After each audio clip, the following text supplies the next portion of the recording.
안녕하세요. 광개토 태양릉 비문 해설과 임나가라 위치, 인터넷 교보, 예스24, 알라딘 등 온라인 서점과 오프라인 서점에서 판매 중입니다. 잘 부탁드립니다. 감사합니다. 오늘은 삼국지 위지 외전에 나오는 대방군의 위치와 역할에 대해서 알아보도록 하겠습니다. 그 전에 먼저 좋아요 좀 눌러주세요. 큰 도움이 됩니다. 감사합니다. 대방군이라는 것은 중국의 삼국시대의 군벌 공손강이 3세기 초에 설치한 행정구역입니다. 본래는 진번군의 일부였는데 서기전 82년에 낙랑군에 편입되었다가 분할되어서 나중에 군으로 승격이 돼서 대방군이 된 겁니다. 근데 이거에 대해서 알려면 먼저 위만조선의 멸망에 대해서 알아야 되는데요. 위만조선을 한나라 한무제가 멸망시키던 때가 서기전 108년인데 그 위만조선을 멸망시키고 그 자리에다가 낙랑군, 임등군, 현도군, 진번군이라는 사군을 설치했다. 이게 이른바 한사군입니다. 현재 우리나라 고대사 주류 학계에서는 이 한사군이 한반도 북부에 있었다 이렇게 주장을 하고 모든 연구 결과가 그렇게 돼 있는데 이거의 연구 결과는 잘못된 결과다. 그리고 위만조선이 한반도 북부에 있었던 것도 아니고 그 위만조선을 멸망시키고 한사군을 설치한 게 한반도 북부가 아니다 라는 많은 연구 결과가 있고 민족주의 사학계에서는 지금 현재 이른바 고대사 영토 식민사관으로 만들어진 한사군 한반도 북부설이 잘못된 것이다 라는 주장을 하고 있습니다. 저도 그 주장에 잘못된 한반도 북부에 한사군이 있었다라는 것은 잘못되었다라는 것을 설명드리기 위해서 이 방송을 또 오늘의 내용을 진행시키고자 합니다. 먼저 현재의 주류 학계에서 주장하고 있는 대방군의 위치는 여기에요. 황해도입니다. 황해도. 이 황해도에다가 대방군이 있었다 이렇게 주장을 하고 있는데 이거는 뒤에 말씀드리겠지만 만주와 한반도를 분리시키고 한반도를 고립시키기 위해서 만들어진 사관에 근거한 위치 비정으로 만들어진 지역입니다. 여기에 있었다라고 할 수 있는 어떠한 문헌적 근거도 없고 유물적 근거도 없습니다. 왜 그런지 이제 앞으로 차근차근 살펴보겠는데요. 먼저 삼국지 위지 한전을 보면 뭐라고 되어 있냐면 한은 제, 대방, 진남, 대방의 남쪽에 있고 동서, 이해, 위한, 동서가 바다로 한계가 지워져 있고 남쪽은 외와 접하고 있고 가방 4,000리, 거의 4,000리에 해당한다 이렇게 되어 있어요. 그럼 4,000리에 해당한다는 게 대방군의 남쪽에 이렇게 있는데 이게 4,000리가 안 되잖아요. 딱 봐도 이게 4,000리가 이런 거의 4,000리에 해당한다라는 삼국지 위지 한전의 말을 완전히 무시하거나 이게 완전 이 기록이 완전히 잘못됐거나 그 당대 사람들이 무슨 지리와 거리와 면적 개념이 없었다 이런 식으로 말씀하시면 안 됩니다. 왜냐하면 그 이후에도 계속 똑같은 기록들이 나오거든요. 그래서 이 지도를 지금 현재 학계에서 주장하는 이 대방군의 위치와 한의 위치가 이렇다는 것은 잘못된 것이다. 왜 잘못된 것인지 지금부터 또 말씀드리겠습니다. 먼저 아까도 말씀드렸다시피 거의 동서가 바다로 한계 지워져 있고 거의 4,000여리에 해당한다 라고 돼 있죠. 방 4,000여리라는 것은 한 변의 길이가 4,000리라는 거예요. 한 변의 길이가. 그러니까 동서로 4,000리, 남북이 4,000리. 그래서 동서 남북 곱해서 16만 리가 되는 거예요. 면적이 그렇다는 겁니다. 그러면 16만 리가 되려면 동서 4,000리, 남북 4,000리 이렇게 나오면 여기 전체가 16만 리가 되는 거거든요. 근데 여러분 이거 이제 뒤에 가면 또 지도에 대해서 말씀드리겠지만 일단은 이 지도를 보시면 이게 무슨 지도냐면 박선희 교수님이 고조선의 그 유물이 발굴되는 것에 대해서 표시를 해 놓으신 거예요. 그 지도인데 고조선 유물을 발견되는 게 똑같은 여기 네모가 있죠. 여기도 네모가 있죠. 이게 같은 게 발견된다는 거를 표시를 해 놓으신 것입니다. 동그라미, 여기 동그라미, 네모 이게 같은 만주에서 발견되는 고조선 유물이 한반도에서도 똑같이 발견이 된다는 얘기예요. 이게 만주 한반도 일체입니다. 그러니까 고대에는 만주와 반도를 분리해서 생각하는 그런 지리 개념이 없었어요. 그러니까 여기 보시면 동서가 바다로 막혀 있고 남쪽은 외에 접해 있다 이렇게 돼 있잖아요. 그리고 북쪽 얘기가 안 나왔잖아요. 북쪽은 육지로 연결돼 있기 때문에 당연히 안 쓴 거예요. 고대에는 반도라는 개념 자체가 없었고 반도라는 그 낱말 단어도 없었습니다. 그래서 그러한 지형을 표시를 할 때는 말을 하고자 할 때는 그 동서가 바다로 막혀 있다 이런 식으로 얘기를 한 거예요. 그리고 북쪽은 육지로 연결돼 있다. 그러니까 이 지형을 설명을 한 겁니다. 그러니까 동서가 바다로 막혀 있고 북쪽은 여기 북쪽 얘기는 안 나왔지만 북쪽이 당연히 육지로 연결돼 있기 때문에 당연한 거기 때문에 안 쓴 겁니다. 그래서 동서가 바다로 막혀 있고 북쪽이 연결돼 있는 이 지형 전체가 사천리라고 얘기한 겁니다. 그래서 이게 맞는 거예요. 그리고 뒤에 다시 지도를 설명드리겠지만 여기가 연산산맥입니다. 연산산맥이 있고 나나라는 큰 강이 이렇게 흐르고 있어요. 그리고 이 연산산맥에서 이쪽 서쪽으로 가면 태행산맥이라는 게 있어요. 그래서 이 황하유역을 점거하는 고대, 이제 오늘날은 중국이라고 하지만 고대에는 중국이 없었죠. 황하유역을 점거하는 정치 세력은 그 연산산맥에서부터 태행산맥 요 안쪽을 점거해서 점령을 하는 거예요. 통일을 하든지 분열이 돼 있든지. 그 여기에서는 이 고조선 만주 한반도에서 발견되는 유물들이 이 황하 점거 세력들한테서는 같은 게 안 나와요. 그러니까 여기와 여기는 서로 다른 문명권이 있었다는 겁니다. 그래서 만주 한반도를 분리해서 사고하는 그런 지리 개념 자체가 없었어요. 그리고 여기에는 여기가 분리되는 거잖아요. 연산산맥. 연산산맥 이 마지막에 갈석산이라는 큰 산이 있어요. 이거는 바다를 항해해서 오다 보면 그 갈석산이 제일 큰 산이 제일 먼저 보이게 돼 있습니다. 600m가 넘는 이 인근에서 제일 높은 산이에요. 이 산이. 그래서 바다 항해를 연안 항해를 하는 사람들이 좌표로 삼을 수 있는 거대한 산이 있습니다. 지금도 있어요. 물론 이 일대가 그래서 한사군과 위만조선과 그 대방군이 있었던 일대라고 보는 겁니다. 지형적으로 그렇습니다. 이거에 대해서 또 다시 말씀드리겠습니다. 그래서 삼국지 위제한전 같은 말씀을 드리는데 고대에는 만주 한반도를 일체로 봤고 반도를 따로 떼어놓고 분리해서 생각하는 그런 지리 개념이 아예 없었습니다. 만주와 한반도를 분리해서 생각하는 지리 개념은 이거를 학문적으로 만들어 놓은 것은 일본이 만주를 침략하기 위해서 그 남만주 철도 주식회사라는 걸 만들어요. 이게 1906년에. 근데 보시면 1904년에서 1905년까지 러일 전쟁이 있었잖아요. 그러면서 일본이 이겼잖아요. 그래서 이 만주를 침략하기 위해서 만주를 침략하는 역사적 근거의 정통성을 자기들이 가져가기 위해서 나중에 여기 1931년에 9.18 만주사변 일어나고 여기가 만주 괴뢰국을 일본이 세우잖아요. 일본 제국주의가. 그렇기 때문에 이 만주 한반도가 일체되었다라는 것을 분리시키고 만주를 일본 제국주의가 점령하고 먹어버리기 위해서 만들어낸 학문적 사관에 근거해서 위치 비정을 하니까 오늘날 같은 잘못된 위치 비정이 나오는 겁니다. 스다 소키치 같은 사람들이 만든 거예요. 이런 만주를 만주 한반도를 분리시켜서 한반도를 고립시키는 그런 사관에 근거해서 위치 비정을 한 겁니다. 지금 고대사의 위치 비정은 다 이 사람들이 만들어낸 그 사관에 근거한 위치 비정입니다. 그래서 우리가 비판을 하는 거고요. 그래서 위치 비정이 잘못되어 있다라는 말씀을 드리는 겁니다. 그래서 한은 대방의 남쪽에 있다. 그 삼국지 위지 한전과 삼국지 위지 외전이 있죠. 그럼 두 개를 비교를 해보면 대방의 남쪽에 한이 있고 외전은 뭐예요? 대방의 동남대해 지중이라 그랬잖아요.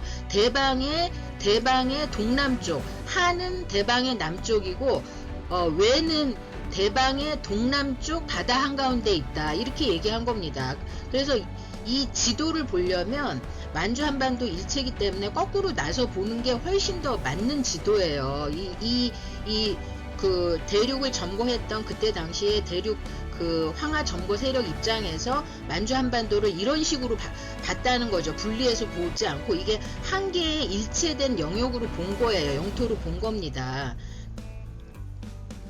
그래서 대방구는 그럼 어디 있었을까? 이거에 대해서 말씀드리겠습니다. 그래서 대방구는 삼국지 외전과 후한서 외전을 보면 이런 말이 나오죠. 삼국지 외전에 종군지회, 외까지, 군에서 외까지, 군은 대방군이에요. 대방군에서 외까지 순해안, 수행, 그 해안의 물길을 따라서 계속 가다 보면은 어디에 구야 한국의 북안에 이르는데 거기까지가 7,000열이다 이렇게 얘기하고 있어요. 7,000열이고 그 구야 한국까지, 군에서 구야 한국까지 바닷길로만, 해안을 따라서 바닷길로만 7,000열이에 해당한다. 그리고 거기에서 처음으로 바다를 하나 건너는데 그 바다가 1,000열이고 대마국에 도착한다. 그래서 다 합쳐서 군에서부터 자군지, 여왕국 12,000열이, 군에서부터 여왕국까지는 12,000열이다. 이렇게 삼국지 외전에서 쓰고 있고요. 또 후한서 외전에도 같은 말이 나와요. 낙랑군 요라고 나오는 게 낙랑군 변방에서 가다 보면은 그 외까지가 12,000열이라고 하죠. 그런데 그 북쪽 경계에 구야 한국이 있는데 거기까지는 7,000열이다. 이런 얘기가 나옵니다. 이제 같은 얘기를 하고 있는 거예요. 그래서 이 7,000열이를 보면은 대방군에서 구야 한국은 김해에 있었던 가야 지역 일대를 얘기하는 거로 봅니다. 그래서 구야 한국까지가 7,000열이다. 대방군에서 외 여왕국까지는 12,000열이다. 그러면 보면 대방군에서 구야 한국까지가 7,000열이고 구야 한국에서 여왕국까지가 5,000열이가 되겠죠. 그리고 다 합쳐서 12,000열이다. 이런 얘기입니다. 그러면 이게 이제 이 7,000열이에 우리가 초점을 맞추면 돼요. 그래서 바다, 순, 해안, 수행이라고 했으니까 물길로 해안을 따라서 간다 그랬어요. 그러면 거꾸로 역산을 해가지고 추정을 해봐서 7,000열이가 되는 그 지점에 대방군이 있었을 거라고 보면 되는 거죠. 그러니까 다시 말해서 구야 한국에서 거꾸로 올라가서 구야 한국에서 거꾸로 역산해서 추정해서 올라가서 도착해서 7,000열이쯤 되는 곳이면 거기에 대방군이 있는 것이다. 이렇게 얘기할 수 있는 거죠. 그렇다면 우리가 구야 한국이라고 하는 김해 앞바다를 구야 한국이라고 보고 거기서부터 요렇게 거꾸로 역추적해서 위로 올라오면 여기가 신우주예요. 그럼 신우주 앞바다까지가 대략 1,500에서 1,800km입니다. 그리고 여기 신우주의 요 앞에 보면은 요녕성 단둥이 있어요. 그럼 여기 요녕성 단둥 앞바다에서 이렇게 해서 아까 갈석산 말씀드렸죠. 그게 하북성 노령현입니다. 거기까지 여기서부터 단동에서부터 이렇게 해안 바닷길을 해안 연안을 따라서 이렇게 해서 여기를 가면은 여기까지가 대략 1000에서 1200km입니다. 그러면 이 전체를 다 합하면 약 2500에서 3000km가 되는 거죠. 이렇게 역추정하면은 그러면 요렇게 구야 한국에서부터 대략 7,000열이가 되는 그런 지점이 현재 이제 아까 말씀드렸다시피 구야 한국에서부터 여기 신우주까지가 약 1,800km. 그 신우주 바로 앞에 단동이 있는데 단동에서부터 하북성 노령현 갈석산까지 거기까지가 약 1200km. 그 두 개 더해서 3000km라고 하면 삼국시대 위나라 때는 2가 435m였어요. 그럼 계산을 하면 대략 6897리가 나옵니다. 이건 대략 7,000리라고 볼 수 있는 거죠. 이 거리가 물길을 따라 해안, 옛날에는 이렇게 육지를 바라보면서 항해를 했지 이 큰 바다를 이렇게 막 가로질러서 건너가지 못했습니다. 그런 항해 기술이 없었고요.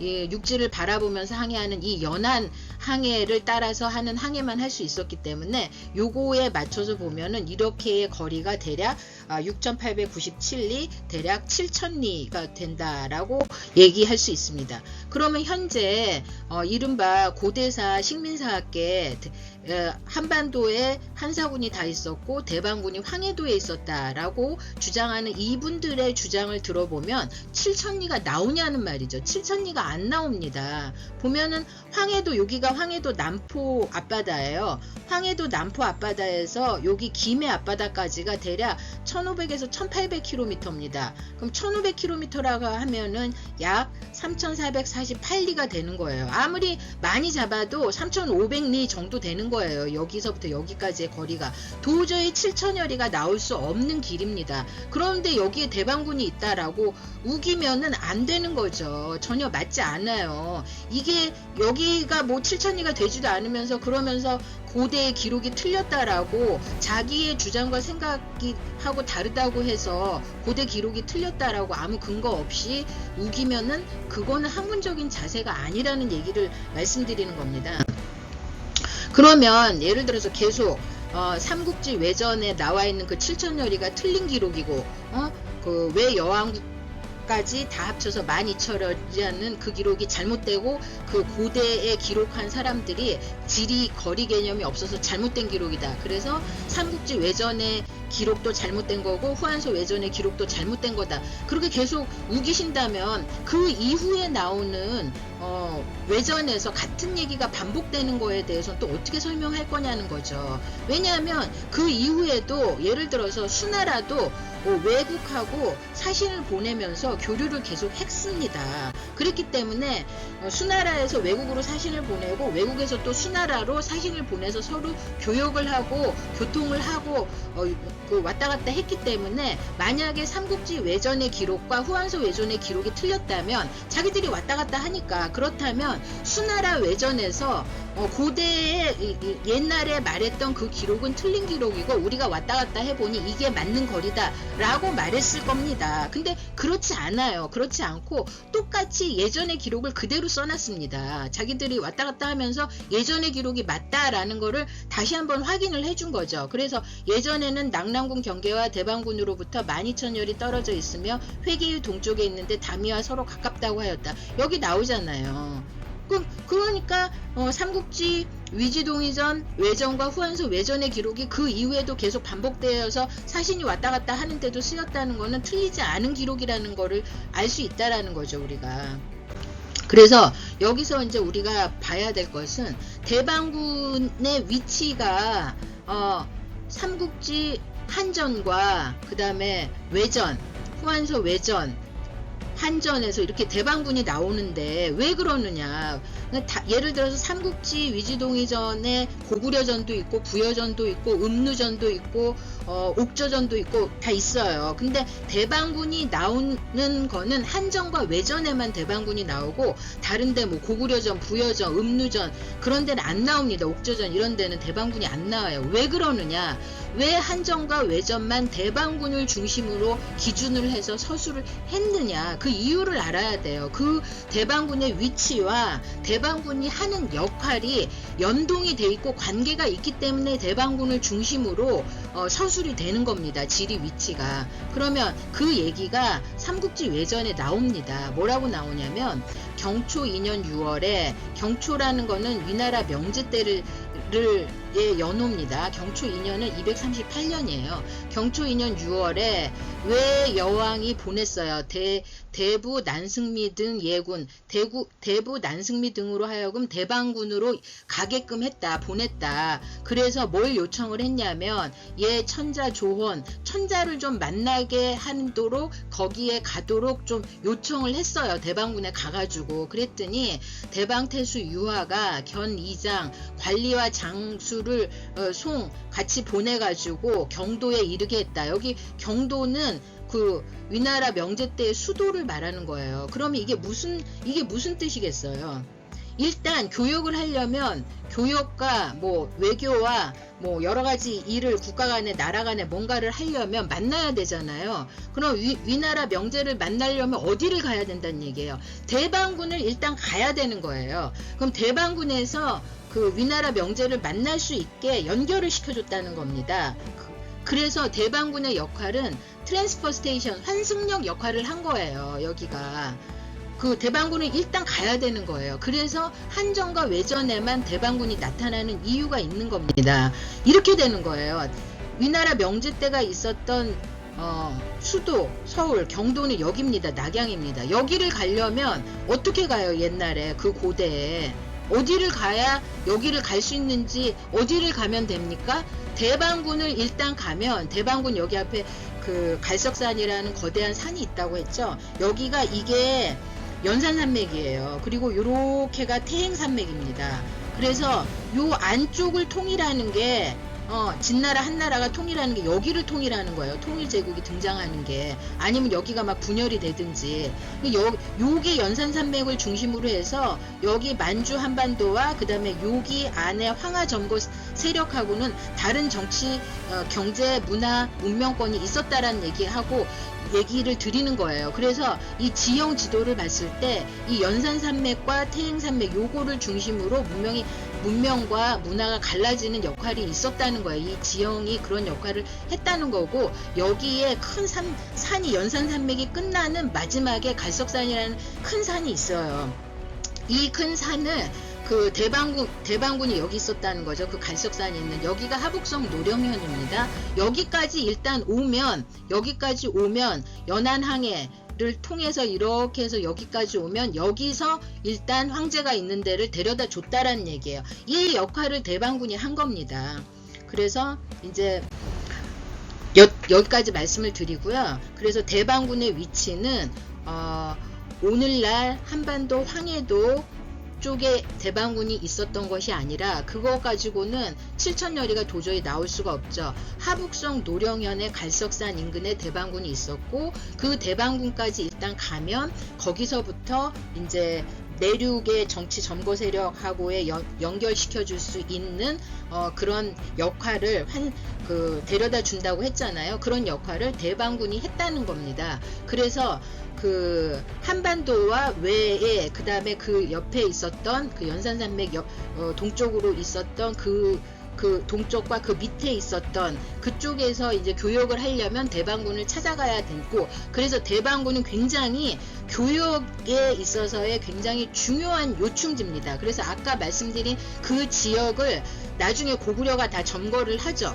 그러놓고 고구려가 다 그거를 대방군 고대 요동, 거기가 이제 고대 요동인데요. 이 얘기도 나중에 말씀드리겠습니다. 그 일대, 연산산맥 동쪽 그 일대를 고구려가 다 점령을 하고 난 다음부터는 서해의 항행권, 통행의 그 허락을 고구려한테 받아야 되는 그러한 일이 나중에는 발생을 하게 되는 겁니다. 네, 오늘은 여기까지 말씀드리면서 대방군의 위치가 황해도, 한반도에 있는 황해도가 아니라 하북성 노령현에 대방군의 위치가 있어야 고대의 기록과 일치하는 위치 비정이 된다. 여기까지 말씀드렸습니다. 다음 시간에는 삼국지 위지 외전에 야마대국과 외여왕 비미호에 대해서 나오는데요. 이 비미호가 누구인지, 야마대국은 뭔지 이거에 대해서 알아보도록 하고 말씀드리도록 하겠습니다. 감사합니다. 좋아요 눌러주세요. 감사합니다.